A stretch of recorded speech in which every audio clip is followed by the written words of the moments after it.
Көсемше, есімше сияқты көптік, септік, тәуелдік жалғауларды қабылдамайды. Тек қана жіктік жалғауды ғана жалғайды екен. Жіктіктің қанша жағы, қанша түрі бар еді? Екі түрі. Қандай? Жекеше түрі мен, сен, сіз, ол. Ал көпше түрі? Біз, сендер, сіздер олар. Жарайсыздар.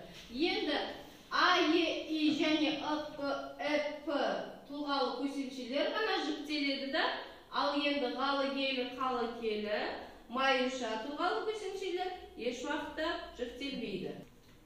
Ал енді мысал келтірейікші балалар. Жекеше түрі бірінші жақ. Мен жазамын. Екінші жақ. Сен жазасың. Сыпайы түрі. Сіз жазасыз. Үшінші жақ. Ол жазады. Көпше түріне келсек, бірінші жақ. Біз жазамыз. Екінші жақ. Сендер жазасыңдар. Сыпайы түрі. Сіздер жазасыздар. Үшінші жақ. Олар жазады. Жарайсыздар. Ал енді балалар жұптық жұмыс орындайық. Екінші тапсырмада керекті сөздерді пайдаланып, берілген мақал мәтелдердің жалғасын табуымыз керек. Мына көп нүктенің орнына қоюымыз керек. Және соған сәйкес көсемше жинақтарын міндетті түрде қосып жазасыздар. Түсінікті ғой?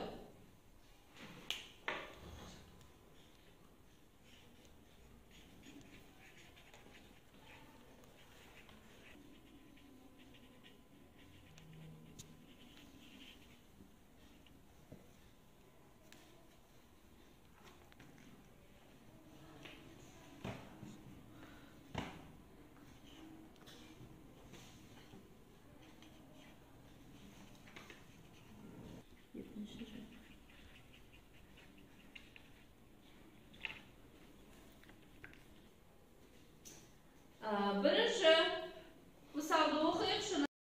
Ақылды адам ерінбейді, қуатты адам сүрінбейді. Қай сөзді қойдық? Ерінбейді. Үшінші жақ. Қай түрі? Ол ерінбейді. Жекеше түрі. Білім алып құрасын, еңбек етіп сұрасын. Қай сөзді қойдық? Сұрасын. Ол үшінші жақта жекеше түрі. Сен сұрасын. Келесі. Туғаныма жақпаймын.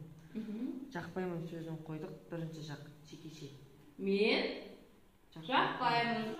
Кім жылдам әдісі арқылы мына берілген көсемшелерді жекеше және көпше түрге жіктеуіміз қажет.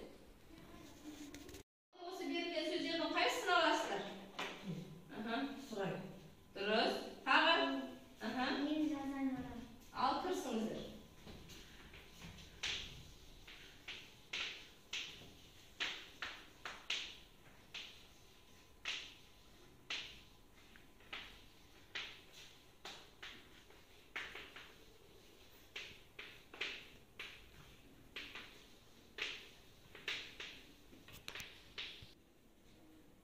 Бірінші жақта жекеше түрде мен жазамын,